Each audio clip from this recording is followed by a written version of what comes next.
The greatest form of control is where you think you're free when you're being fundamentally manipulated and dictated to. One form of dictatorship is being in a prison cell and you can see the bars and touch it. The other one is sitting in a prison cell but you can't see the bar, you think you're free. What the human race is suffering from is mass hypnosis. We are being hypnotized by people like this. Newsreaders, politicians, teachers, lecturers.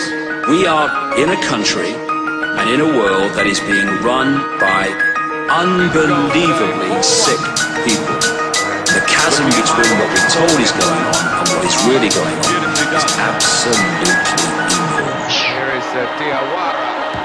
It's like we all know what's going down, but no one's saying shit what happened to the home of the brave. These motherfuckers, they controlling us now, and no one's talking about it. Man, it's gotta be slaves, and everybody's just walking around, heading the clouds and wanna wake up to a dead in the grave. By then it's too late, we need to be ready to raise up. Welcome to the end of days. Everybody is slaves, only some are aware that the government releasing poison in the air. That's the reason I collect so many guns in my lab. I ain't never caught slipping, never underprepared. Yeah.